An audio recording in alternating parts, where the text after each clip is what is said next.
Final Fantasy III is one of my favorite Final Fantasy games of all times, and that is something a lot of people don't say. It is also the first Final Fantasy game to introduce the job system. But we are not going to use that job system today, because today we're going to beat the game only using the Unei job. To understand this challenge, let me explain what Unei job is. The Unei job is basically the beginner job. It doesn't excel at anything, and it gets quickly replaced by better and stronger jobs. Even worse, the amount of armors that the Unei can wear and weapons they can use is very limited, and you'll see. A quick disclaimer, there is certain parts in the game where I'm going to be forced to change jobs in order to proceed with the story. However, I will not be using certain job in battle. To start the challenge, I think it's very appropriate to name our fellow heroes based off onions. Say hello to Red, Maui, Chives, and Pearl. Buckle up, fellas, because it's going to be a journey. This challenge run starts as your normal playthrough of Final Fantasy III. You begin with Unei class, and your first boss fight is against a land turtle, which is a pretty easy fight. All you have to do is just keep attacking until his HP hits 0. That's it. Nothing to talk about. Our victory against the land turtle rewards us with the warrior, monk, white mage, black mage, and red mage jobs, which we won't use. Knowing that I probably will need to do some grinding, I get to grinding. And I learned very quickly that the Unei job stats don't go up when they leveled up. So I figured maybe next level will be different. So I grinded some more. And I got the same results. Only the HP went up, which is very concerning. Finally, at level 10, I finally see a boost on my stats. By 1 point though. You can totally start seeing a pattern here, right? Yeah, every 10 levels, my stats go up by 1. Fun. At level 10, I go ahead and fight Jin. Quite an easy boss fight. I do make a mistake in the boss fight and actually use a Arctic Wind, which will bite me in the butt later. Overall, pretty easy fight. After defeating Jin, I move on to Dragon's Peak.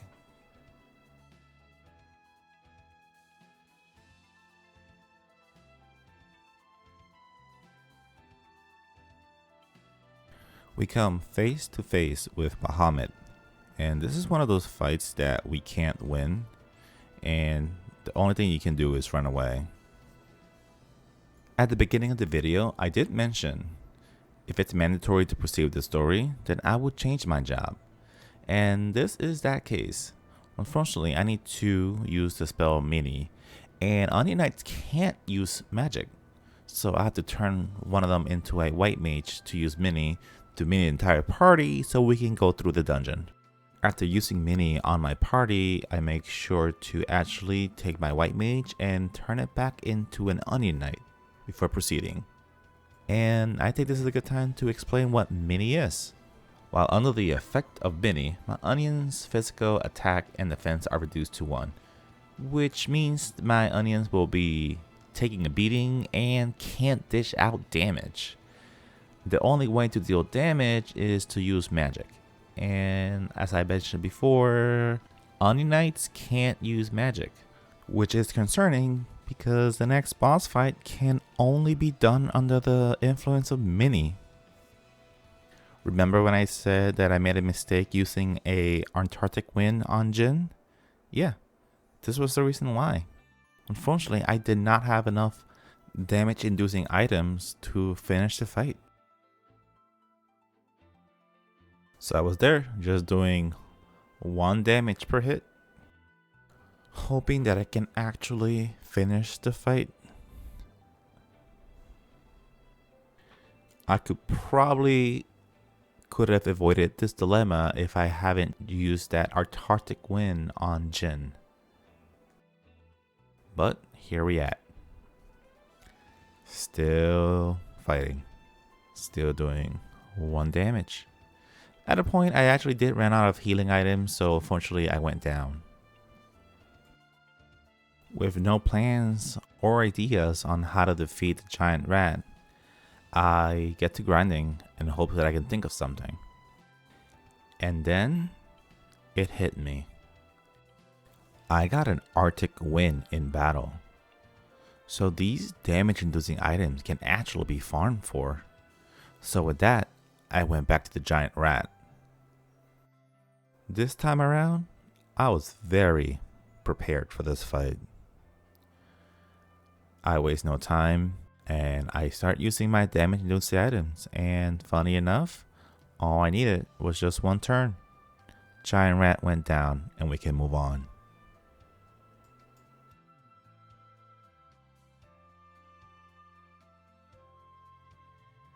Our next destination is Tower of Owen, and the fight against Medusa was a nice break from all the grinding I did for the giant rat. At first, I was very afraid of this Medusa fight because I know it could spam, stare, and petrify my whole party, but it only used it a couple of times and only 1 of them landed. Medusa went down after a couple of turns.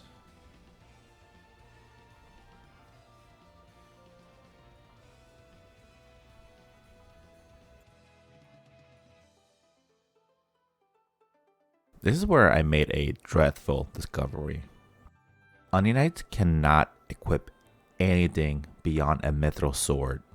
A sword that you get in the 2nd town of the game. They also can't wear armor.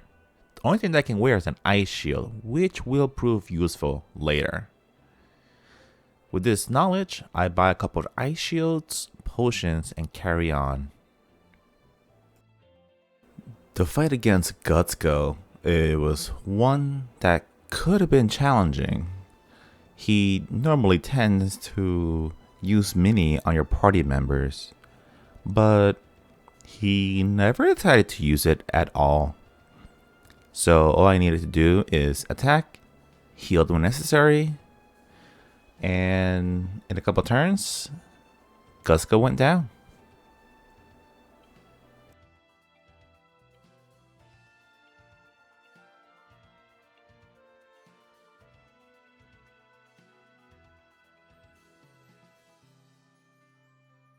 Since Gutsgo can admit defeat, he challenges us once more, this time using the power of the Firecrest to turn to a Salamander.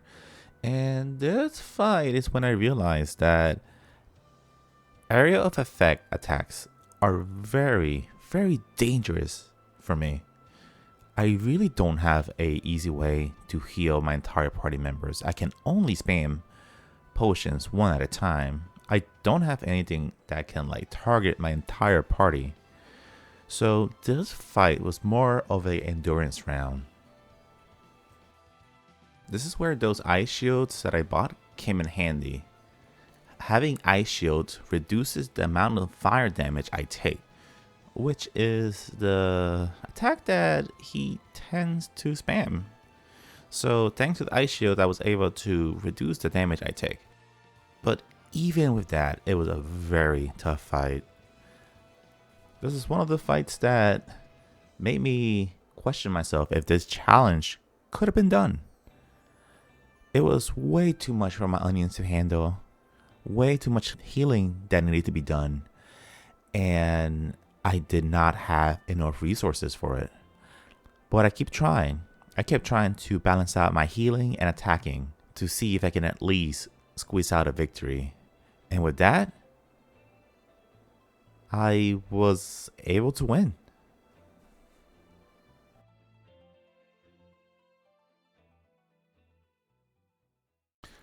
The fight against Hein was something I was dreading because physical attacks aren't effective. And physical attack is the only thing my Unei can do. I can use damage inducing items to do damage.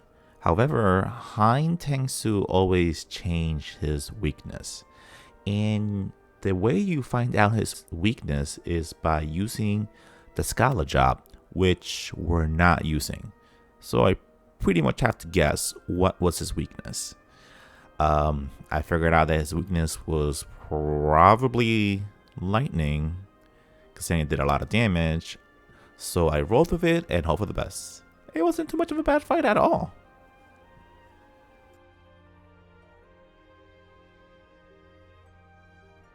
After doing a handful of story related stuff, I come to the next boss at the water shrine, Kraken. Considering that, as the name implies, Kraken, he's probably weak against lightning, so I rolled with it. I used damage inducing items, attacked, and Kraken went down without a fight.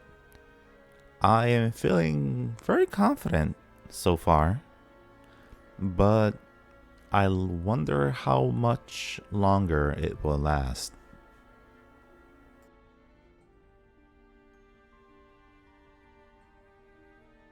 After defeating Kraken, I figured it was time for me to have a grinding session.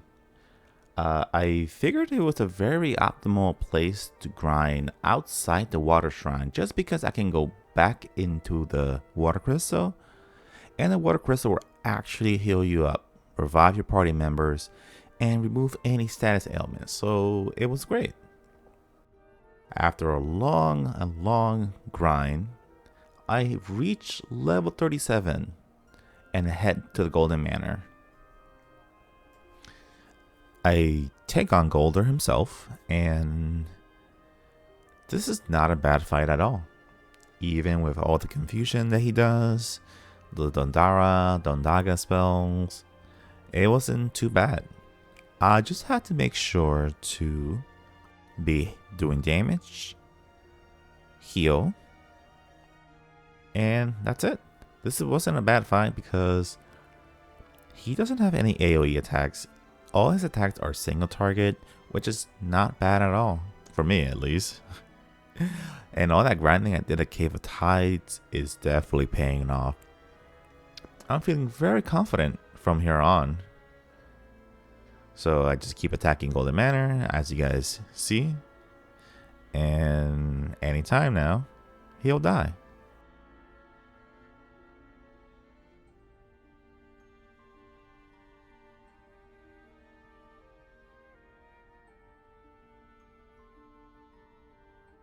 Shortly after my victory, my confidence gets shot down very quickly with this next boss fight, Garuda. And let me tell you why. My physical attacks don't do much on Garuda, and Garuda exposes my only weakness, actually one of my many weaknesses, and that is AoE attacks. Garuda can target my entire party and does way too much damage that I cannot heal through. Being the stubborn person that I can be, I try again, and this time I decide to use all of my damage inducing items and hope for the best. And unfortunately, I got a very good run where Garuda did not spam lightning. I was able to use all of my items, and it still was not enough to win. Oh yeah, by the way, spoilers, I lost.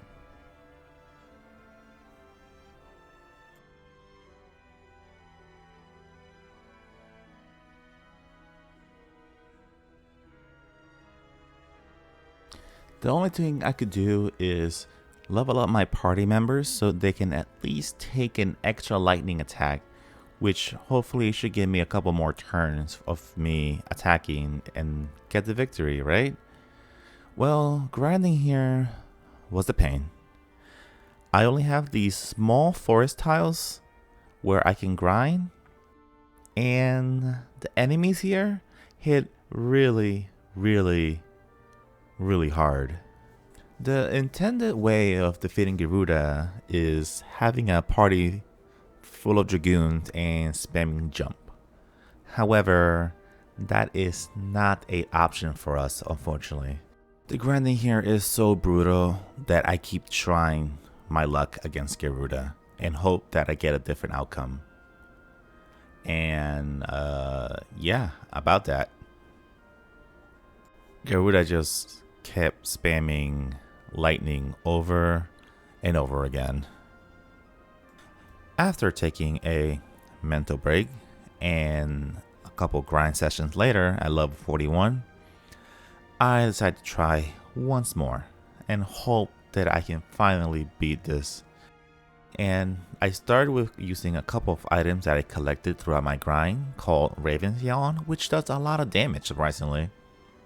And thanks to the items that I collected, the levels, increasing my maximum HP to survive another attack, I was able to secure the victory finally.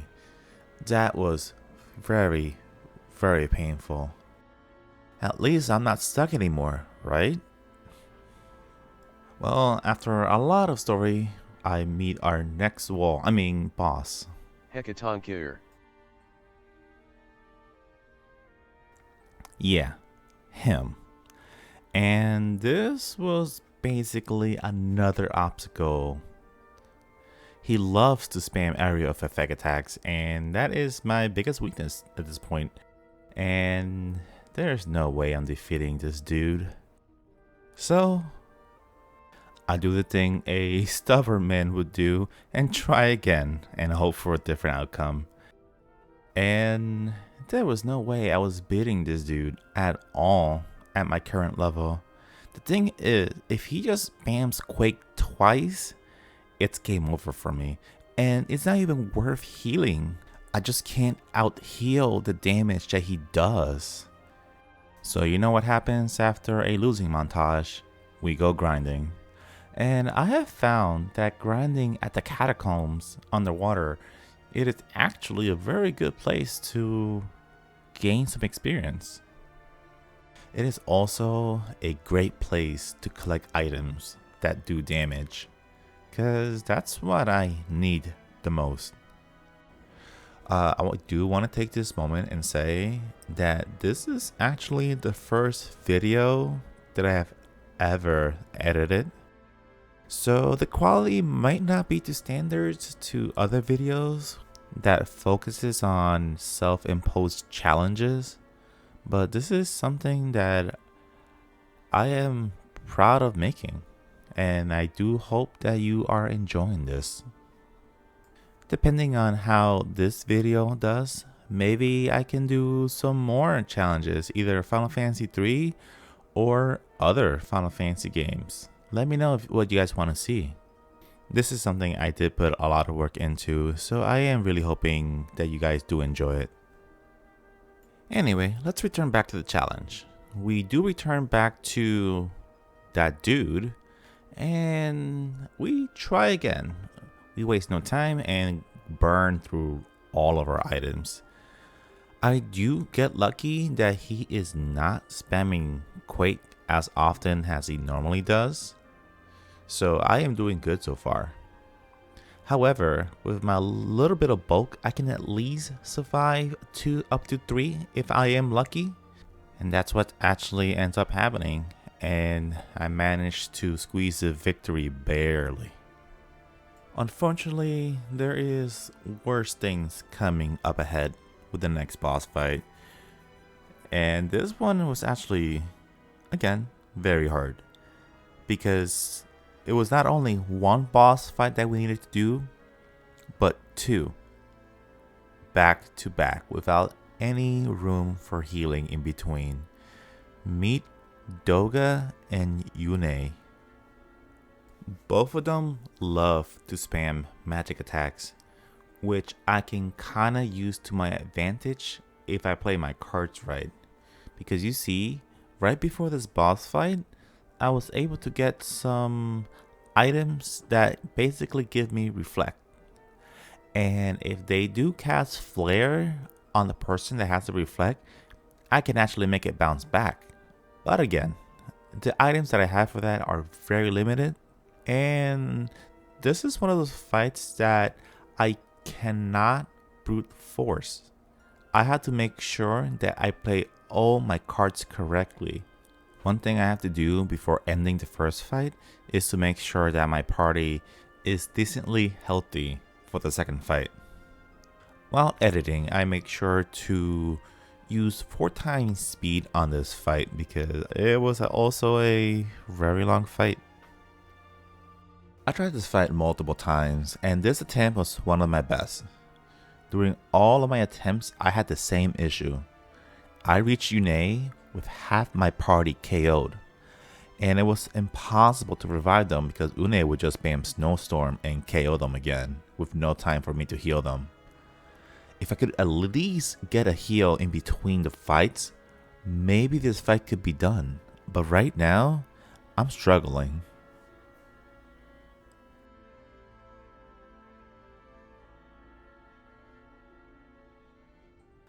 Another mental break and small grinding montage later, I try again.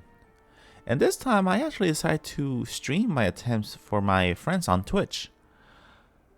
The fight against Doga actually ends up being really nice for me this time around, because I actually managed to get through this fight with all my party alive. Unei starts the fight using Protect, which is great for me because it lets me use Shining Curtain on some of my party members in hope of redirecting spells back to Unei. I burn through my elixirs to heal to full in one turn, keep using damage inducing items to well do damage, and once I use everything, I switch to physical attack and secure the victory. I'm happy that we are actually reaching the endgame. We arrive at Labyrinth of the Ancients, where we fight Titan, who is defending the Earth Crystal. And Titan is a tough one. He spams Quake and destroys my party. There is not much I can do here. I'm not too worried losing here because I can actually get access to the Crystal Tower still. And here is where we run into the Yellow Dragon. Yellow Dragons are a random encounter that you can find in certain floors inside the Crystal Tower. And what makes them very important is that they have a small chance of dropping an Onion Sword, Onion Shield, and a piece of the Onion Armor set. As the name implies, this is a set of gears that is exclusive to the Onion Knight job, which makes them very strong. However, it is not that easy. An encounter with the Yellow Dragon takes me about 40 minutes to defeat, and I have a low chance of getting the item that I need to drop. What you're seeing here on screen is a sped up version of that fight. The fight itself is hard, but doable. Yellow Dragon does not have any attacks that can target my entire party, only single target attacks. I equip a party member with 2 shields to give them a little bit of bulk and an easier time surviving the onslaught, and it does pay off. I do burn through a lot of my healing items, Phoenix Downs, damage inducing items, basically everything on this fight. That's how long this fight ended up being. 40 minutes is a lot. By the end of this fight, I definitely used almost 99 high potions, 99 Phoenix Downs. I lost count, but all I want to do is just win and hope for the best. Not only win, but also hope that I get a onion gear drop, because again, it's a low chance of it dropping. However, the Yellow Dragon and all the dragons in the Crystal Tower do have a 100% chance of dropping an elixir, which is not bad, but for all the work I'm putting, I need an onion gear to drop. I wasn't too sure how to edit this fight because, as you can see, the fight still goes on even with at times 4 speed. And I honestly was afraid to trim it down even more because people might question how legit this run is if I trim it down.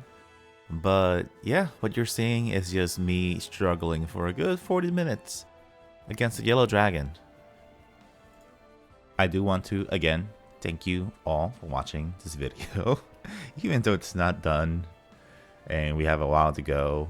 Yeah, if you're watching this, let me know in the comment section which Final Fantasy is your favorite and why.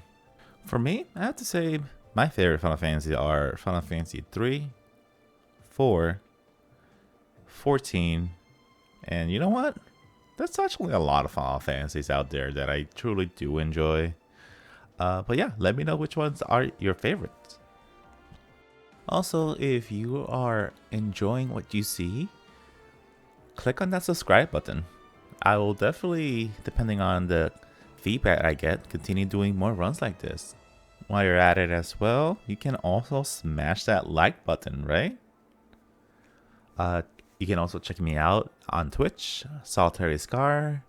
I tend to stream a variety of games on Twitch, like Final Fantasy 14, Fire Emblem, Pokemon, the list goes on. After a long fight, I finally defeat the yellow dragon, and I get an onion shield. I was very lucky to get this to drop because, again, it's a very low chance of actually getting an onion gear. With the onion shield, the stats on my onion goes up tremendously. Check them out. 160 defense, 90 magic defense. With the shield on my hand, I went back to Titan, and while grinding before this fight, I learned something. Petrified party members can play a big role in hard fights by simply being petrified. You see, the AI seems pretty random and will occasionally attack petrified party member, which does nothing and can waste their enemy's turn. With this knowledge, I started using fights like Titan and go with only one party member. I go in with red, equipped with the onion shield, and I take minimal damage from Titan outside his flare spell. Flare still hits like a truck, so I make sure that I'm healthy enough to at least take a flare, keep attacking, and slowly but surely, I'll take the victory. The reason that I do go with only one party member and everyone petrified is so I have an easier time healing one person instead of the entire party. And this way, there's a chance that Titan uses Flare on someone that's petrified, completely wasting his turn. And again, it's just easier to heal one party member instead of the entire party. This still ends up being a long fight because do remember that I am still using a mithril sword. A sword that you get on the second town of the game. So I'm not going to be doing a lot of damage, but my defenses are more than enough to make up for it. With Titan defeated, I can collect the blessing of the Earth Crystal, and the only reason why I need the blessing for the Earth Crystal is so I can visit Eureka. There are plenty of optional bosses I can fight down here in Eureka, but I'm not interested in any of them because I can't use any of the gear that they drop. However, there is a shop down here that sell crystal armor set, and Unei Knights can actually wear this, which is big. Keep in mind, I'm still wearing the mithril armor set, an armor set that I got in the second town of the game. I keep all but one party member petrified and try to fight the yellow dragon once more. In this fight, I actually do run out of potions and I basically just auto attack and hope for the best. I do get the onion sword to drop, which is awesome. I mean, look at that attack power increase from 51 to 200. This thing is a beast. This sword makes the progress even faster because at least now I can defeat the yellow dragon faster and collect more onion gear. Fun fact, I have spent more time here at the Crystal Tower more than I spent trying to get here. The grind to getting all the onion gear sucks. It sucks even more when you do it with a party full of onion knights. The grind does get easier once I start collecting more onion gear. This grind went on for so long that I actually collected 99 elixirs before collecting the entire onion set for my whole party. After collecting the entire armor set for my entire party, I actually decided to stream the finale of my run. The power creep of collecting the entire armor set for my entire party is insane. Xande stood no chance against me. I did have a close call when he used Meteor because it actually did a decent amount of damage, but he did not pose a threat at all. I probably could have autoed this entire fight and hope for the best.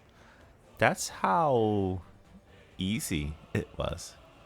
Maybe I shouldn't have collected this armor set, but you know what?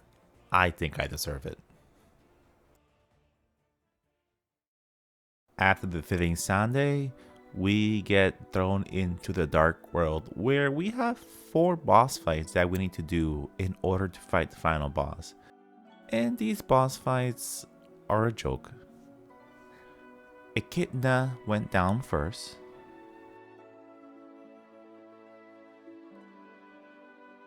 Cerberus was next, and he was also a joke.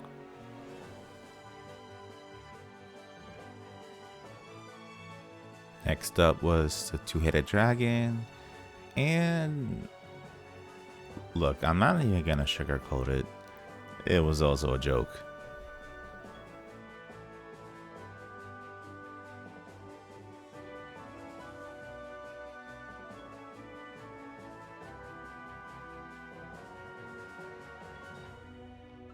That leaves us with Araman, who was also a joke.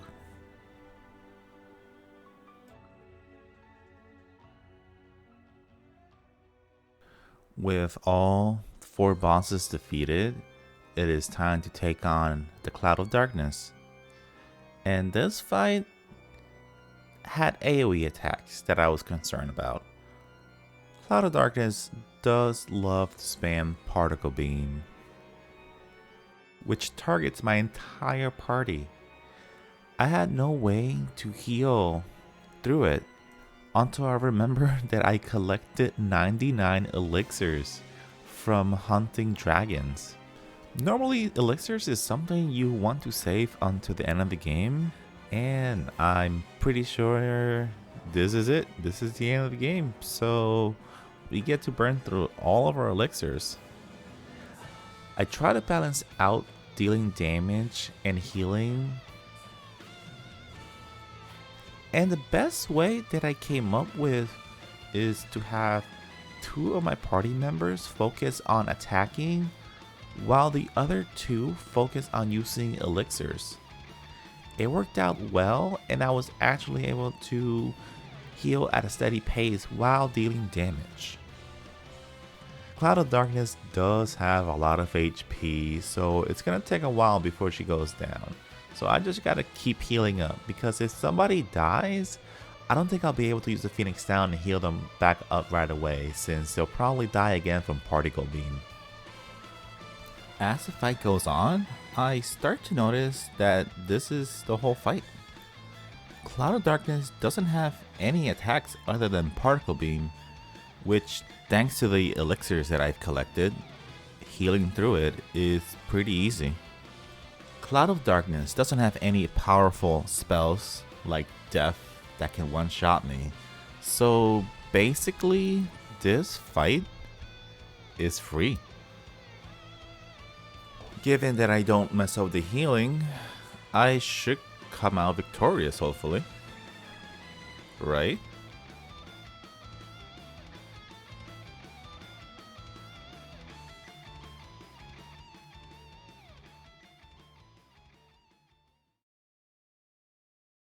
When I delivered that final blow, I let out a sigh of relief that the challenge is finally completed. But I was not satisfied. With all that torture that I went through, someone needed to pay. And I had my sights on Cloud of Darkness.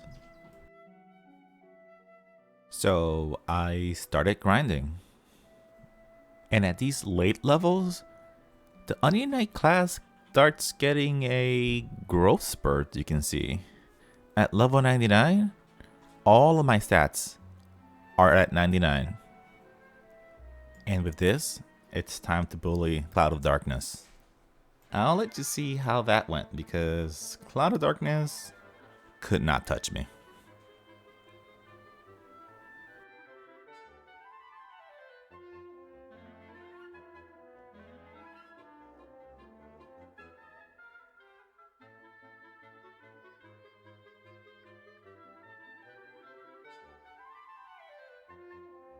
If you made it to the end, thanks for watching. I know it was a long video. I'll make sure to try to make future videos shorter. If you liked the video, please consider leaving a like, maybe subscribing as well. Again, thanks for watching.